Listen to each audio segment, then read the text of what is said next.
देव महाप्रभु के इस मधुर भाव पर आज भी जगन्नाथ जी इतने रीझते हैं, इतने आनंदित होते हैं। आज भी श्री जगन्नाथ जी का प्रारंभ मंगला होगी तो यही गाया जाएगा, शयन होगा तो भी यही गाया जाएगा। गीत गोविंद सुनकर के ही ठाकुर जी की सब लीला होती है।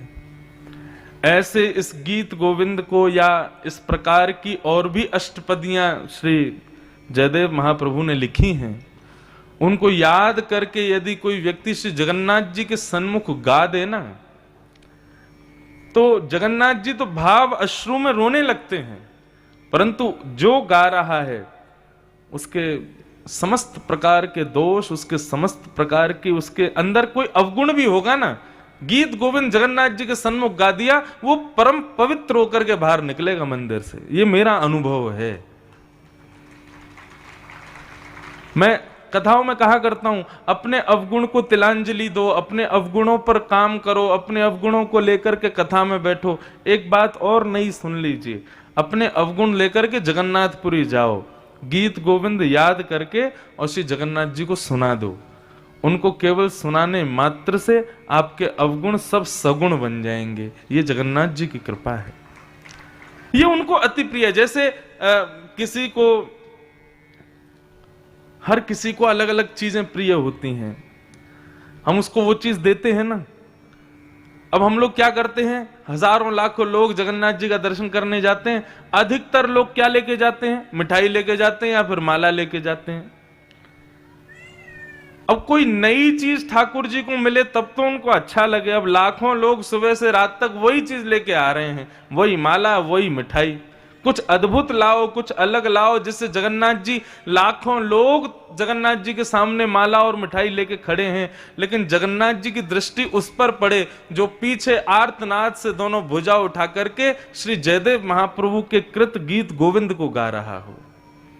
जगन्नाथ जी के सन्मुख जाओ तो वो लेके जाओ जो उनको प्रिय है, और उनको ये बहुत प्रिय है। कहां तक कहें, जगन्नाथ जी, एक बार पुजारियों ने भीतर मंदिर में जाकर के देखा कि श्री जगन्नाथ जी के वस्त्र जो हैं वो फटे हुए हैं और जगन्नाथ जी के मुखमंडल पर मानो जैसे किसी ने कोई घाव कर दिया हो, इस प्रकार के चिन्ह बने हुए हैं। पुजारी जी ने जाकर के प्रणाम किया, बोले हे जगदीश, आपके वस्त्र कैसे फट गए, आपके मुखमंडल पर ये आकृतियां, ये निशान कैसे, मानो जैसे कोई कटीली वस्तु से काट दिया हो, ये ऐसा भाव क्यों दिखाई दे रहा है। जगन्नाथ भगवान बोले मैं क्या करूं, एक माली है, उसकी बेटी गीत गोविंद का पाठ करती है, और कहां करती है, फूल के बगीचे में जाके करती है। अब फूल के बगीचे में जाकर के पुष्प तोड़ते हुए, फल तोड़ते हुए गीत गोविंद गाती है, तो गीत गोविंद सुनने के लिए मैं उसके पीछे चला जाता हूं। अब फूल के बगीचे में लग रहे हैं कांटे, लेकिन वो गीत गोविंद इतने भाव से गाती है कि मुझे यह भी अनुभव नहीं होता कि कांटा मेरे वस्त्रों को फाड़ रहा है, मेरे मुखमंडल पर आकृतियां बना रहा है, मुझे घाव दे रहा है। मुझे तो उसका स्वर अति प्रिय है, इसलिए मैं सुनने के लिए उस बगीचे में चला जाता हूं। पुजारियों ने कृपा करके उस माली की कन्या को फिर मंदिर में बुलाया, और मंदिर में बुला करके उसको ये बात बताई। तब से उसको कहा कि आज के बाद तुम बगीचे में मत गाना है इसको। क्यों? जगन्नाथ जी को कष्ट हो जाता है। तुमको जब भी गीत गोविंद गाना हो मंदिर में आके गाना, क्योंकि गीत गोविंद व्यक्ति कहीं भी गाए, जगन्नाथ जी एक क्षण के लिए सही उस स्थान पर निश्चित प्रकट होते हैं सुनने के लिए। ये गीत गोविंद की सामर्थ्य है। आप लोग अभी नहीं समझोगे, जब तक गीत गोविंद को गाओगे नहीं ना जगन्नाथ जी के सन्मुख जाके, तब तक आपको यह अनुभव नहीं होगा। कई विषय ऐसे होते हैं वो अनुभव के ही विषय होते हैं, वो कहने सुनने के विषय नहीं होते। मैं कितना भी कहूं रसगुल्ला मीठा होता है, कैसा मीठा, गन्ने जैसा मीठा। गन्ना कैसा मीठा, चीनी जैसा मीठा। चीनी कैसी मीठी, गुड़ जैसी मीठी। अब मैं मीठा मीठा मीठा मीठा कहता रहूं, कितने भी उदाहरण दूं, आपका मुख मीठा नहीं होगा। मुख मीठा कब होगा, जब रसगुल्ला खाओगे।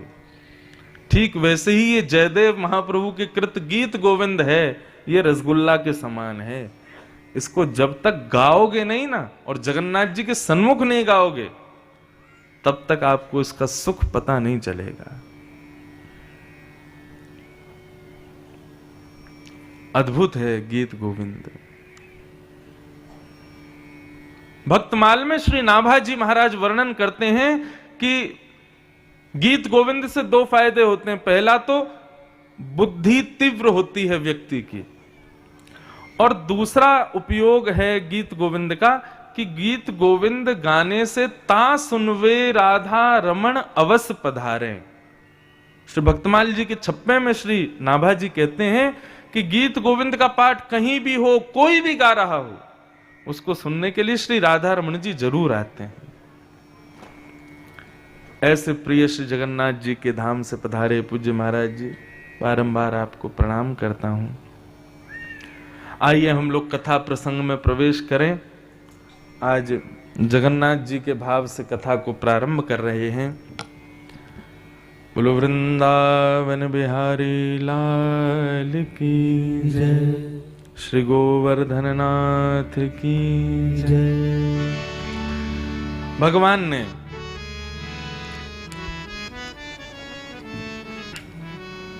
समस्त ब्रजवासियों को लेकर के ठाकुर जी गोवर्धन गए और श्री गोवर्धन नाथ की सेवा करा करके ब्रजवासियों को कृत्य किया, कृतार्थ किया। बंधुओं देखिए, यहां पर भगवान ने इंद्र की पूजा बंद करवा दी। इस बात से क्या समझ में आता है? ठाकुर जी को इंद्र से कोई ईर्ष्या थी ऐसा नहीं है, लेकिन ठाकुर जी को हमारी बड़ी चिंता है। यदि हम किसी असद जगह पर जाते हैं तो ठाकुर जी को लगता है कि भाई तुम कितना व्यर्थ समय गवा रहे हो, धन गवा रहे हो, सब कुछ गवा रहे हो एक व्यर्थ स्थान पर जाकर के। आजकल लोगों की स्थिति ऐसी हो गई है, मुझे कहने दीजिएगा, कि कहीं अगर ज्ञान बांटा जा रहा हो तो खरीदने वालों की संख्या 5 या 6 होगी। कहीं पर वैराग्य बांटा जा रहा हो तो खरीदने वालों की संख्या 1 या 2 होगी। लेकिन कहीं पर टोना टोट के बांटे जा रहे हो तो खरीदने वालों की संख्या 5 लाख भी हो सकती है। मतलब स्थिति यह हो गई है कि व्यक्ति ज्ञान नहीं चाहता है, एक सही राह पर चलने की दिशा नहीं चाहता है, शॉर्टकट चाहता है कि मैं कैसे भी अपने गंतव्य पर पहुंच जाऊं। श्रम करना हम चाहते नहीं। कलयुग में स्थिति इतनी बिगड़ गई है महाराज, देव को सीधा सीधा पूजन करने में अब तो हमारी रुचि रही नहीं। अब तो कोई उल्टा सीधा तरीका बताओ, उससे हमारा आनंद बढ़ता है। किसी की निंदा नहीं है, लेकिन मैं निंदा यहां पर किसी की नहीं, श्रोताओं की कर रहा हूं। हम मानव अपनी ही कर रहा हूं कि हम लोग ऐसे क्यों हो गए हैं। ठाकुर जी के नाम पर बिल्कुल भरोसा नहीं है, ठाकुर जी की सेवा पर, ठाकुर जी हमको क्या देने वाले उस पर भरोसा नहीं है। हमको किसी और के भाव से कोई क्रिया करने पर ही भरोसा क्यों है? अरे जीवन में कष्ट सबके आता है, ये दुखालय है। आपको लगता होगा व्यासपीठ पर बैठे हैं महाराज जी, इनको माला पहनाओ, इनको शॉल उड़ाओ, ये परम सुखी हैं, इनसे ज्यादा सुखी कोई नहीं होगा। ऐसी बात नहीं है। इस पृथ्वी पर कोई भी ऐसा व्यक्ति नहीं है जो सुखी हो। सबके जीवन में कोई ना कोई कष्ट या दुख बना ही रहता है। अब उन कष्ट दुखों के निवारण के लिए कोई ना कोई उपाय पूछना, तरीके पूछना, फिर उसमें क्या करना चाहिए, कैसे करें कैसे करें। वास्तविकता बता दूं आपको, सब खेल विश्वास का है। यदि औषधि डॉक्टर ने दी है लेकिन आपको औषधि पर भरोसा नहीं है तो वो औषधि कितनी भी महंगी हो, रोग दूर नहीं होगा। लेकिन डॉक्टर पर भरोसा है, 1 रुपए की दवाई दे रहा है तो वह दवाई भी असर करेगी, क्योंकि भरोसा है। सूरदास जी महाराज कहते हैं, दृढ़ इन चरणन केरो भरोसो, श्री वल्लभ नख चंद्र छटा बिन सब जग माही अंधेरो, साधन और नाहिया कली में। कलयुग में केवल एक ही साधन है, कल्याण का, वो है भरोसा। लेकिन स्थिति ये हो गई है, हमने ठाकुर जी के नाम को छोड़ दिया, ठाकुर जी की सेवा को छोड़ दिया, ठाकुर जी की सुंदर कथा लीलाओं के गान को छोड़ दिया, अन्य अन्य चीजों को करने में हमारा भरोसा बढ़ गया है।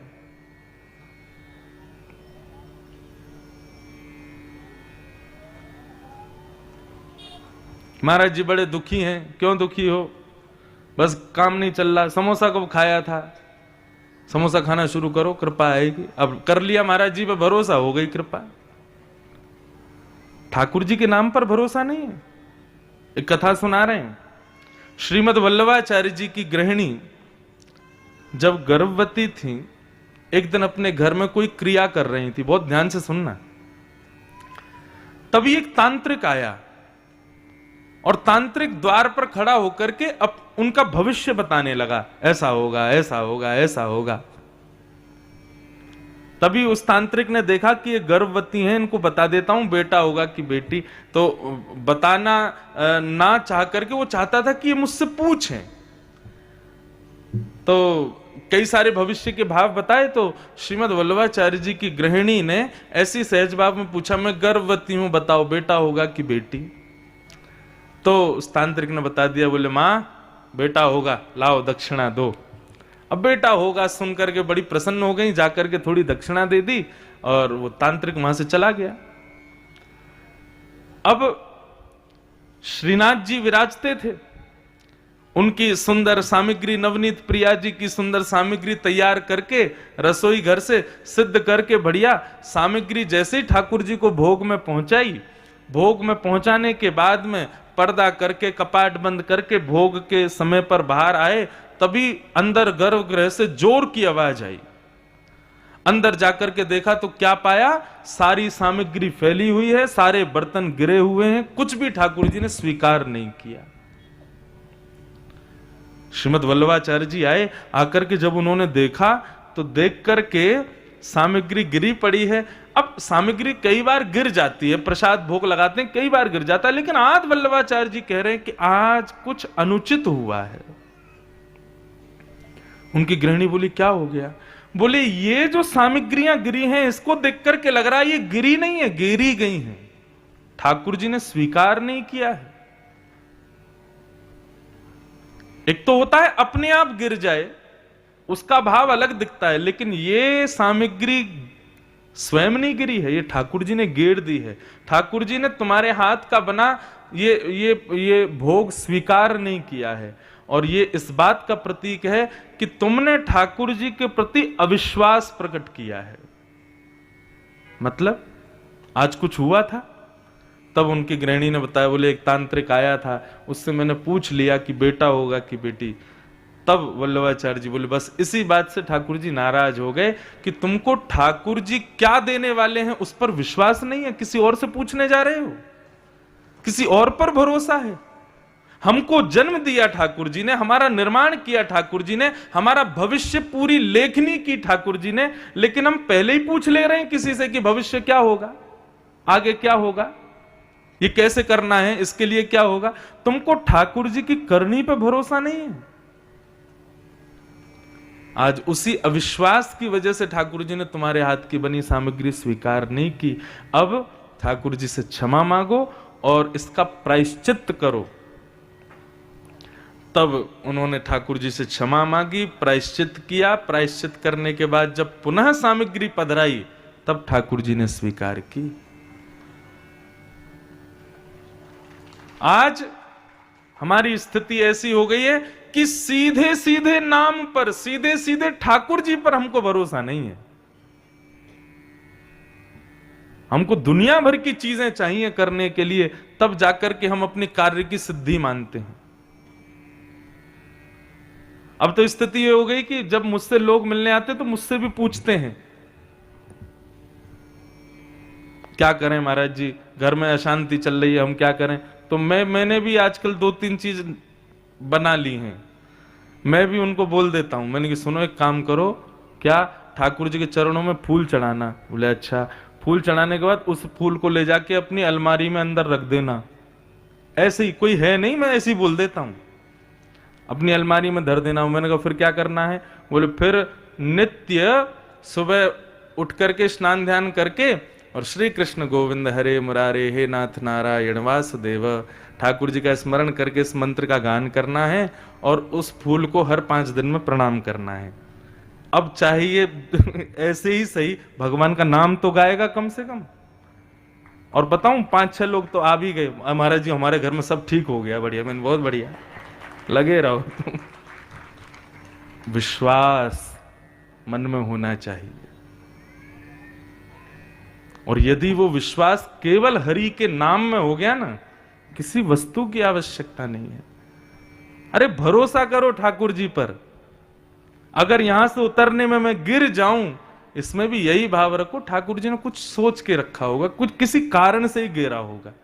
अब उसमें अब शकुन देखना, अरे ये नहीं किया था, वो दिया नहीं जलाया था, अम्बे मैया नाराज हो गई हैं, गणपति को कल मैंने लड्डू नहीं दिया इसलिए वो नाराज हो गए, कल मंगलवार था मैंने बोले वो हनुमान जी को भोग नहीं लगाया, सोमवार के दिन शंकर जी को वो नहीं किया। अरे कोई देव ना, उन पे 8 अरब जनता है पूरे भारत में, पूरे विश्व में, आपसे ही फर्क पड़ रहा है बस। आप लड्डू नहीं चढ़ाओगे तभी शंकर जी नाराज हो रहे हैं बस।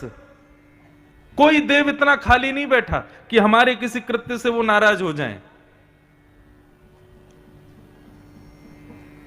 ठाकुर जी को राजी रखो, सब राजी हो जाएंगे। और ठाकुर जी राजी किसमें है? केवल प्रेम में। उनसे प्रेम करो बस, सब राजी अपने आप।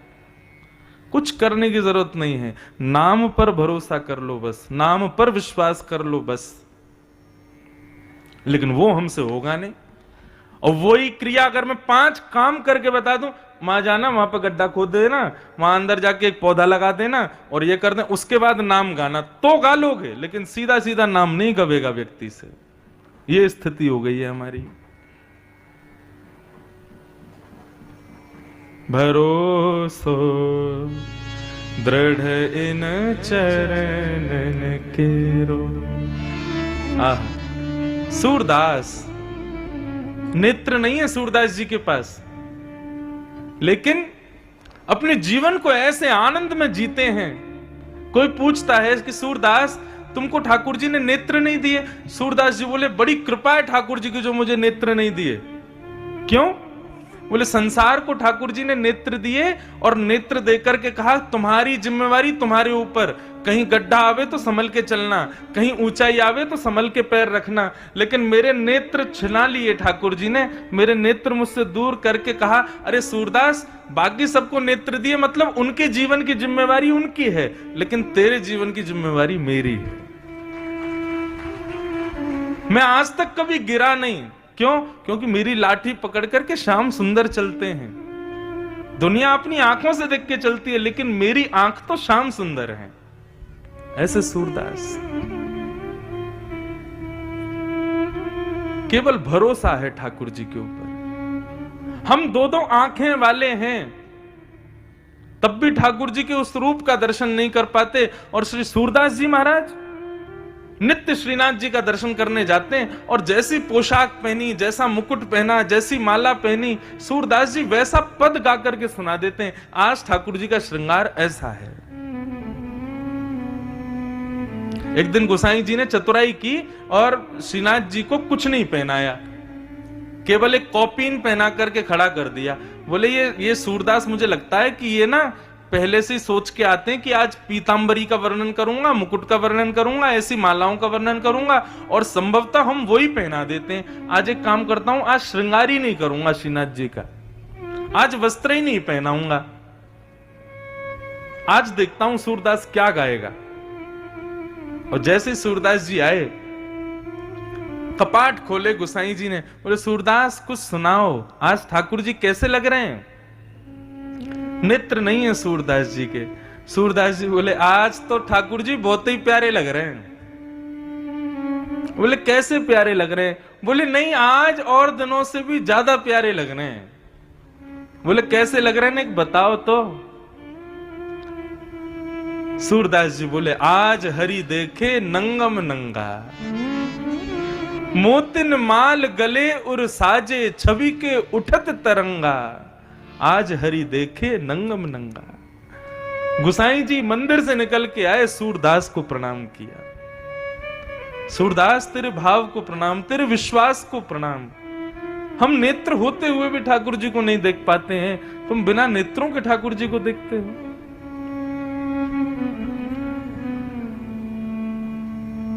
कुछ नहीं किया सूरदास ने, केवल नाम पर भरोसा किया, केवल अपने नाथ के चरणों पर भरोसा किया। और हम नाम को और नाथ के चरणों को छोड़ के बाकी सब पे भरोसा कर रहे हैं। हिंदुओं जागो, वैष्णवों जागो, ठाकुर जी पे भरोसा करो, ठाकुर जी के साधारण से सरल से नाम पे भरोसा करो। वो वही सब कुछ है, और सब कुछ मिथ्या है संसार में।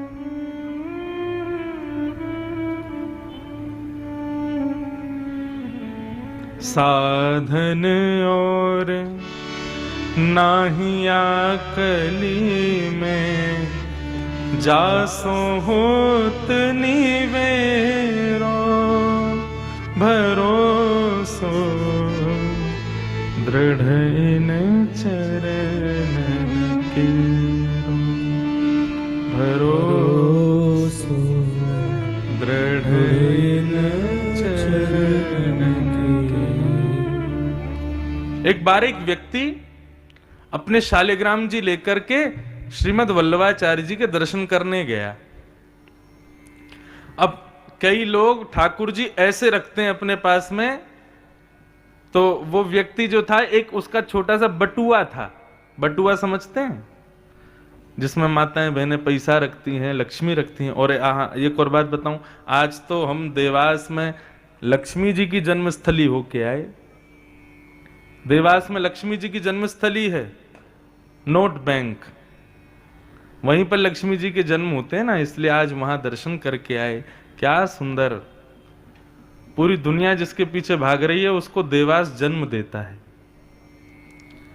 हमने वहां जाकर के एक व्यक्ति से कहा, मैंने कहा भैया एक हमारे अनुयायी हैं बजाज ग्रुप वाले, एक बार वो अपनी फैक्ट्री में ले गए थे तो उन्होंने हमको बजाज के पंखे और लाइट दिए थे। आज हम नोट बैंक में आए हैं तो यहां भी कुछ मिलना तो चाहिए। वहां फूलों के मालाएं पहना रहे थे जो वहां के अधिकारी थे। मैंने कहा यहां तो नोटों की माला पहनानी चाहिए। लेकिन अद्भुत था।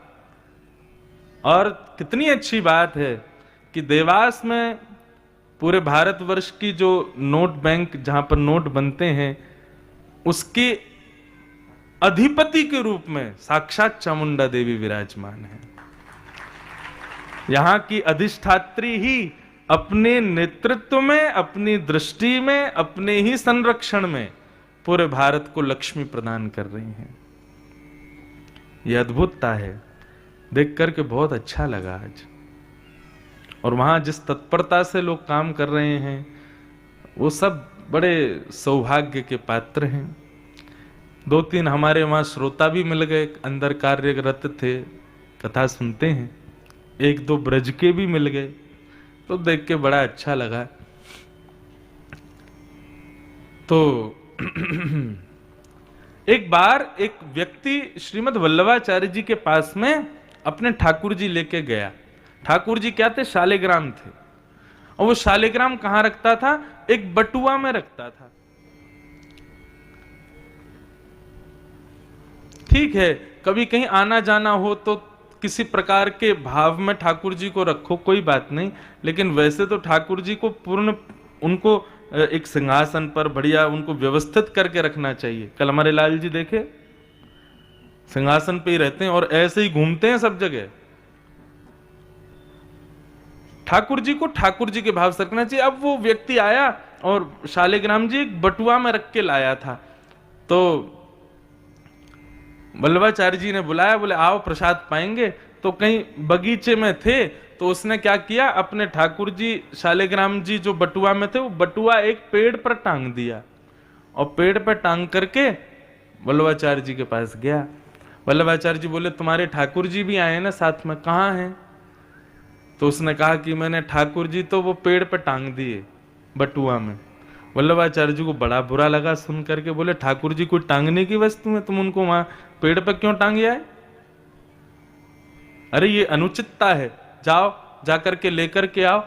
जैसे ही वो व्यक्ति लौट करके गया तो उसने क्या देखा, उस पेड़ पे ना जाने कितने उसके जैसे बटुए टंगे हुए थे, बहुत सारे बटुए टंगे हुए थे। अब वो संकोच में पड़ गया, मेरा बटुआ कौन सा। लौट करके आया, वल्लभाचार्य जी ने लीला की थी, आके प्रणाम किया, बोले महाराज वहां तो मेरे जैसे बहुत सारे बटुए हैं। तो बोले तुम्हारे ठाकुर जी हैं, अपना बटुआ खोज लाओ उसमें से, तुम्हारे ठाकुर जी हैं, तुम्हारे साथ रहते हैं, तुमको पहचान तो होगी अपने ठाकुर जी की। उसने जाकर के फिर से देखा, महाराज वो अपने ठाकुर जी को नहीं पहचान पाया। लौट करके जब आया तब वल्लभाचार्य जी ने उसको बहुत डांटा। बोले ठाकुर जी को केवल और केवल अपने ऊपर कृपा करवाने के लिए रखते हो साथ में, तुमको इतना नहीं पता तुम्हारे ठाकुर जी कौन से हैं। ऐसे बटुआओं के रूप में कहीं ठाकुर जी छोड़ते हैं? अगर इसी बटुए में पैसे रखे होते, सोने की सामग्री रखी होती, चांदी की सामग्री रखी होती, तो क्या तुम इस प्रकार पेड़ पर टांग देते? बोले नहीं, कभी नहीं टांगता। तो वो ठाकुर जी को क्यों टांगा? लक्ष्मी हो तो उसको आप टांगोगे नहीं, लेकिन लक्ष्मी के नाथ हैं तो उनको तुम टांग देते हो। लक्ष्मी के नाथ का ख्याल नहीं रखोगे तो लक्ष्मी तुम्हारे पास आएगी कभी? कभी नहीं आएगी। तब जाकर के उस व्यक्ति के मन में भाव आया और उसने अपने तब दोबारा गया तो एक ही बटुआ मिला, आकर के लाल जी को अपने हृदय से लगाया, फिर उनकी पहचान की, जीवन भर हृदय में रखा, सदैव उनकी दिव्य सेवा की और उनके प्रति पूर्ण न्योछावर हुआ। आजकल हम लोग सेवा करते हैं, लेकिन सेवा किस भाव से करते हैं ये विचारणीय बात है। दो बात होती है, मैं अपनी कथा में कहा करता हूं, एक होती है पूजा और एक होती है सेवा। पूजा और सेवा दोनों में अंतर होता है। पूजा का मतलब जहां पर आत्म सुख का भाव रखा जाए, और सेवा का मतलब जहां देव सुख का भाव रखा जाए। बहुत ध्यान से सुनिएगा मेरी बात को। पूजा का मतलब जहां आत्म सुख का भाव है,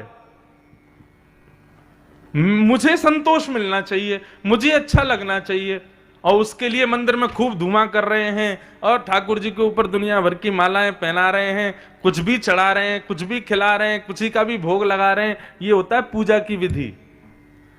लेकिन सेवा में ठाकुर जी के सुख का भाव रखा जाता है।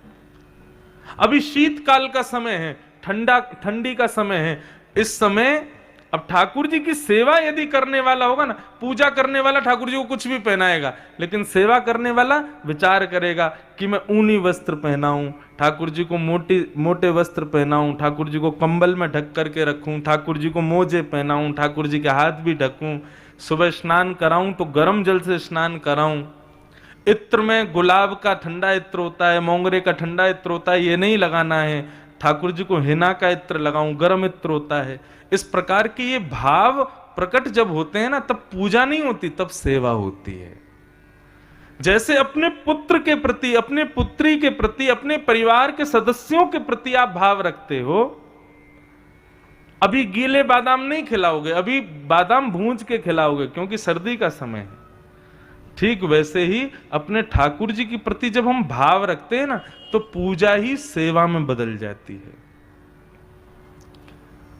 ठाकुर जी पूजा से कभी प्रसन्न नहीं होते। पूजा से आपको आत्म सुख मिलेगा, लेकिन सेवा से ठाकुर जी को सुख मिलता है। और वो सेवा कब होती है? जब विश्वास प्रगाढ़ होता है, विश्वास अनंत होता है हृदय में। हमारे साथ तो इतनी लीलाएं होती है हमारे ठाकुर जी की। रात्रि में ठाकुर जी की जलझारी में जल बदला जाता है। यदि किसी दिन जल नहीं बदला गया ना, तो रात भर प्यासा मैं रहता हूं। क्यों? कितना भी पानी पी लूं मेरी प्यासी नहीं बुझेगी। तब सुबह जब ठाकुर जी को उठाते हैं, मंगला आरती करते, तब पता चलता है रात में जल नहीं बदला था ठाकुर जी का, इसलिए ठाकुर जी ने मेरे को ही प्यासा रखा रात भर। किसी दिन ठाकुर जी को, अभी मैं कनाडा गया था, एक छोटी सी बात बता रहे हैं। तो कनाडा में अब वहां पे भोग वगैरह बनाते तो हैं लोग, लेकिन अब जैसा श्रीनाथ जी को भोग लगता है वैसा तो बनता नहीं है। वहां का आटा भी विचित्र है, घी भी विचित्र है, आलू टमाटर भी टेस्टलेस होते हैं, तो उतना आनंद आता नहीं। 1 महीना ठाकुर जी रहे, आप विश्वास माने 1 महीने तक मेरी खुराक 3 रोटी की या 4 रोटी की, मैं 5-5 6-6 खाता था, लेकिन तब भी मेरी भूख नहीं मरती थी। ऐसा नहीं होता पेट भर जाए। और तब मुझे ये लगता था मैंने कि मेरी भूख इसलिए नहीं पूरी हो रही क्योंकि ये भूखे बैठे हैं। जिस दिन कनाडा से आया हूं अगले दिन ही 56 सामग्री बना के भोग लगाया ठाकुर जी को, तब मुझे तृप्ति हुई। हाँ, अब उनका पेट भर गया, अब वो आनंदित हो गए। तो सेवा जब करते हैं ना, तो आपके ठाकुर जी बोलते हैं, आपके ठाकुर जी लीला करते हैं आपके साथ में।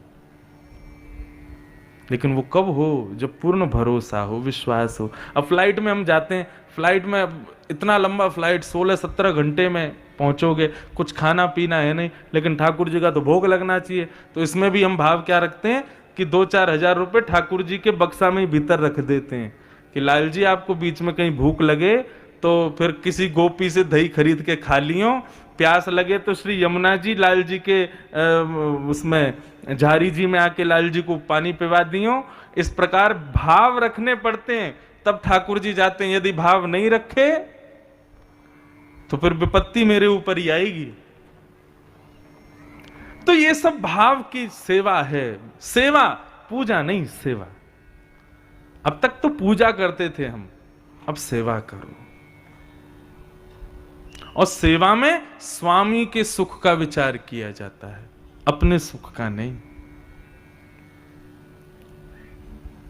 और स्थिति ऐसी हो जाती है, फिर आपकी भी जो इच्छा होगी ना, वो आपको लगेगा ये मेरी नहीं है, मेरे ठाकुर जी की इच्छा है, मेरे ठाकुर जी का मन है। मेरा दाल बाटी खाने का मन करे तो मैं ये नहीं सोचता मेरा मन कर रहा है, मैं ये कहता हूं मेरे लाल जी का मन कर रहा है। मेरा रसगुल्ला गुलाब जामुन खाने का मन करे तो मैं ये कहता हूं ठाकुर जी का मन हो रहा है। दोनों बातें, ठाकुर जी की सेवा भी होती है और खुद भी चकाचक रहते हैं आनंद में। इसलिए सेवा करो, पूजा नहीं। विश्वास, भरोसा। तो भगवान ने ब्रजवासियों के द्वारा किए जा रहे गलत पूजा की प्रणाली को बंद करवाया। बोले देवता को प्रसन्न कर रहे हो, इंद्र को प्रसन्न कर रहे हो, तो फिर सूर्य को भी करो, चंद्र को भी करो, वरुण को भी करो, वायु को भी करो। सारे देवता 33 करोड़ देवता हैं, सबको प्रसन्न करो। एक को भी छोड़ोगे तो नाराज हो जाएगा। लेकिन सबको प्रसन्न करना है तो क्यों ना इन सबके मूल नारायण को प्रसन्न रखो। और इन सबके मूल नारायण ही श्री गोवर्धन नाथ हैं, उनकी सेवा करो। तब सब ब्रजवासियों ने ठाकुर जी की बात मानी और सब श्री गोवर्धन गए, जाकर के 56 भोग पधराए। ठाकुर जी चतुर्भुज रूप में श्री गोवर्धन नाथ प्रकट हो गए। खूब भाव से ब्रजवासियों की सामग्री को पाया। इंद्र को कोप आया, इंद्र ने मेघमालाओं को आज्ञा कर दी। गड़गड़ करके बादल गरजने लगे, मूसलाधार बारिश होने लगी। ब्रजवासी सब दौड़े। भगवान बोले कहां दौड़ रहे हो? बोले देख नहीं रहे हो इंद्र कितने भयंकर बारिश कर रहा है। और बोले अरे भाई अविश्वास मत करो, जिसकी शरण में आए हो उस पर विश्वास रख के प्रार्थना करो, वो रक्षा करेंगे तुम्हारी। तब सब ब्रजवासियों ने हाथ जोड़ करके श्री गोवर्धन नाथ को प्रणाम किया और नेत्र खोल करके देखा तो 7 वर्ष के ठाकुर जी ने 7 कोस लंबे चौड़े गिरिराज पर्वत को अपने बाम हस्त की इकन्नी उंगली पर धारण कर लिया। बोलो गिरवरधारी भगवान की। सब ब्रजवासी पहुंच गए और जाकर के सब गोवर्धन पर्वत के नीचे खड़े हैं। बंधुओं, गोवर्धन लीला बहुत ध्यान से सुनिएगा। गोवर्धन लीला का तात्पर्य एक नहीं है, अनेक है। गौ कहते हैं इंद्रियों को। किसको? इंद्रियों को।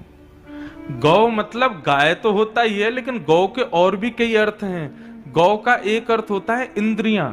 इंद्रियां मतलब मैंने एक दिन गिनाई थी, पंच ज्ञानेंद्रिय, पंच कर्मेंद्रिय। इन 10 इंद्रियों के समूह को गौ कहते हैं। उनका जो वर्धन करे, किसमें? कृष्ण भक्ति में, उसका नाम है गोवर्धन। हमारे नेत्रों में तड़प जगे ठाकुर जी के दर्शन की, कानों में तड़फन हो ठाकुर जी की कथा सुनने की, जिह्वा में इच्छा प्रकट हो ठाकुर जी के प्रसाद को पाने की, पैरों की इच्छा हो प्रदक्षिणा करने की। मुझे कल कौन बता रहे थे कि यहां अपने देवास से भी कई लोग जाते हैं गोवर्धन परिक्रमा लगाने के लिए, पैरों में इच्छा हो परिक्रमा करने की। इस प्रकार हमारी समस्त इंद्रियां उनके दर्शन के लिए, श्रवण के लिए, स्मरण के लिए, परिक्रमा के लिए लालायित हो में, ये किसकी कृपा से होता है? श्री गोवर्धन नाथ। बहुत ध्यान से सुनना।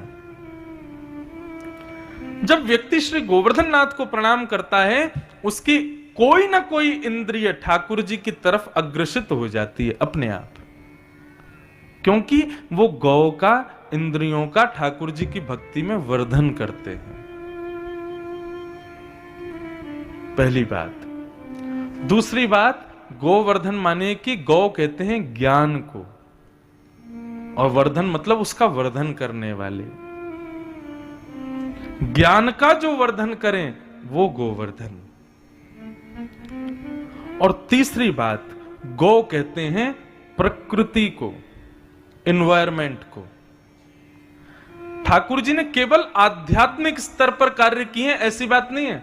ठाकुर जी ने सामाजिक स्तर का भी ध्यान रखा है, ठाकुर जी ने व्यवहारिक स्तर का भी ध्यान रखा है। एक बात कहूं, स्वच्छता रखना, पवित्रता रखना भी एक प्रकार से भक्ति का ही स्वरूप है।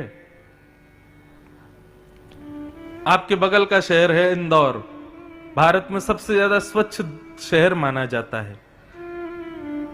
इंदौर के लोग यदि नाम जप नहीं करते, भगवत नाम गुणानुवाद नहीं करते, कथा नहीं सुनते, भगवत सन्मुख नहीं जाते, लेकिन अपने शहर को पवित्र रखते हैं, तो यही उनकी भक्ति है।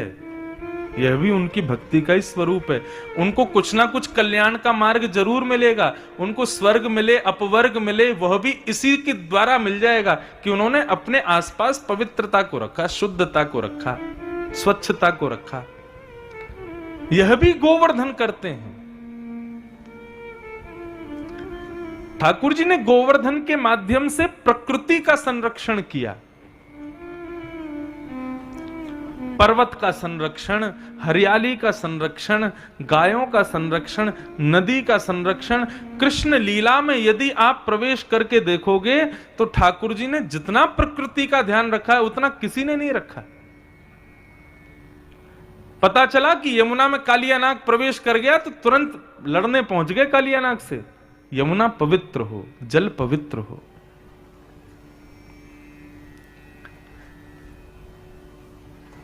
जय हो महाराज श्री जगन्नाथ। जय। आएंगे महाराज जी जल्दी। जुलाई में कथा है जगन्नाथपुरी में, अधिक मास में आऊंगा तो जरूर महाराज जी। श्री जगन्नाथ महाप्रभु की जय। प्रकृति का संवर्धन गोवर्धन ने किया।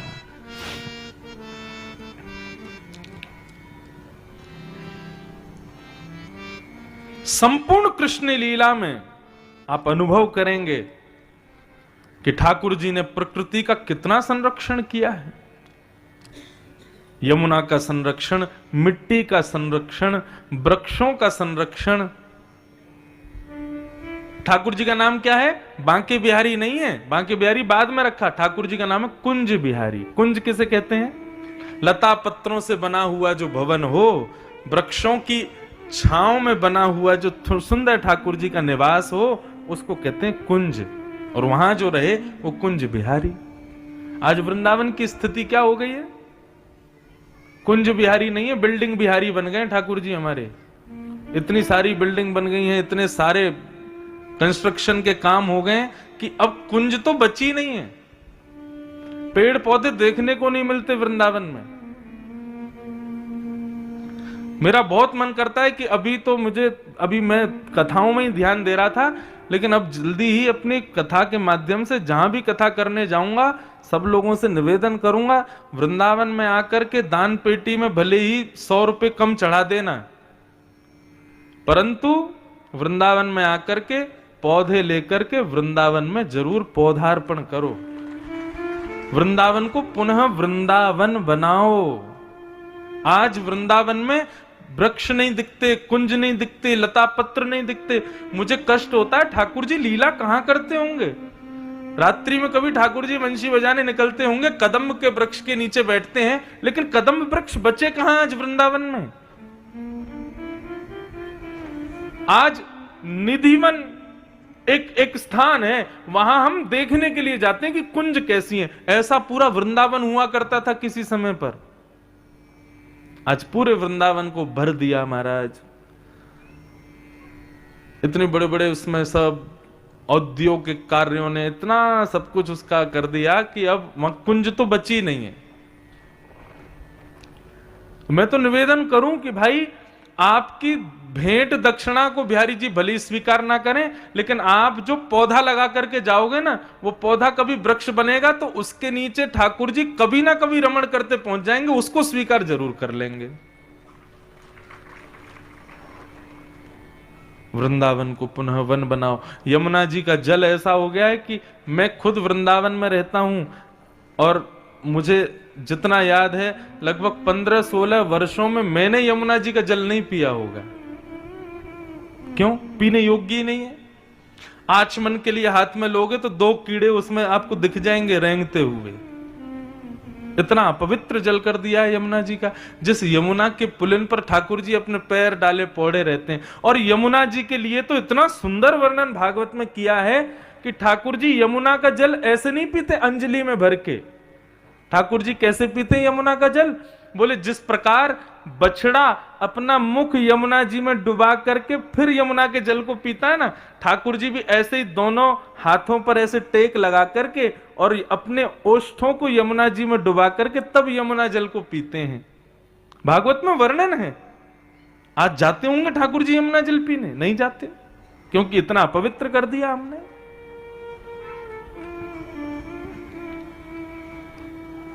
वृंदावन को मंदिर की आवश्यकता नहीं है। वृंदावन को आज बिल्डिंगों की और ना जाने दुनिया भर के आश्रम वहां बन रहे हैं, उनकी आवश्यकता है ही नहीं। कई कथाकार मेरे पीछे पड़ जाएंगे ये बात सुन के कि ये क्यों बोल रहे हैं मंच से ऐसा। वृंदावन को वन की आवश्यकता है और उसको वन ही नहीं बना रहे हम लोग। हमारा कथा सुनना सार्थक तब होगा, कथा में जैसा रूप हम वृंदावन का सुनते हैं वैसा रूप अब वृंदावन का हो जाए, तब हमारा कथा सुनना सार्थक होगा। गोवर्धन मतलब प्रकृति का वर्धन। ठाकुर जी केवल सामान्य लीला नहीं कर रहे हैं, सब कुछ सिखा रहे हैं हम मानवों को। और जैसा कि मैंने कहा, प्रकृति वर्धन करने वाला यदि नाम जप ना भी करता हो, कथा ना भी सुनता हो, वो प्रकृति का संवर्धन करता है ना, वही उसकी भक्ति है, वही उसकी पूजा है। वो प्रकृति का संरक्षण करे। भगवान ने नक पर गोवर्धन नाथ को धारण किया, 7 दिन 7 रात्रि पर्यंत धारण किया। वास्तविकता बंधुओं, गोवर्धन लीला की यह है, कथा कितने दिन की होती है? 7 दिन की होती है। प्रथम दिन से आज 6वां दिन है। हो ना हो यहां पर जितने भी लोग नियमित रूप से कथा सुन रहे हैं पहले दिन से, उन सबके हृदय के विकार कई तो खत्म हो चुके होंगे, कई शांत हो चुके होंगे, कई निर्मल हो चुके होंगे, कई लोगों के जीवन में बदलाव आ चुका होगा। ये क्यों हो रहा है? क्योंकि आप सबके हृदय के भार स्वरूप इंद्रियों को, इंद्रियां ही क्या है? गौ, उनको ठाकुर जी ने अपनी एक अन्य उंगली पर उठा रखा। 6वां दिन है, कल 7वां दिन है। ये 7 दिन गोवर्धन उठाने का मतलब ही वही है। 7 दिन तक जितने श्रोता यहां आते हैं उन सबके भी इंद्रियों का वर्धन करते हैं कृष्ण भक्ति की ओर, वही है गोवर्धन। ये कथा भी गोवर्धन ही है। 6 दिन से उठा रखा ठाकुर जी ने हम सबको। कई लोग ऐसे हैं वो बिना प्याज लहसुन का भोजन नहीं करते, लेकिन कथा जब होती है तो 7 दिन तो प्याज लहसुन बनता नहीं, लेकिन 7 दिन में वो 6 दिन में उनके अंदर ऐसी कामना आ जाती है कि उनको बिना प्याज लहसुन का भोजन भी अच्छा लगने लगता है, उनको स्वाद आने लगता है, उनकी इंद्रियां शांत होने लगती हैं धीरे धीरे। क्यों? क्योंकि गोवर्धन हो रहा है। ये कथा ही गोवर्धन है। 7 दिन तक ठाकुर जी ने गिरिराज पर्वत को धारण किया।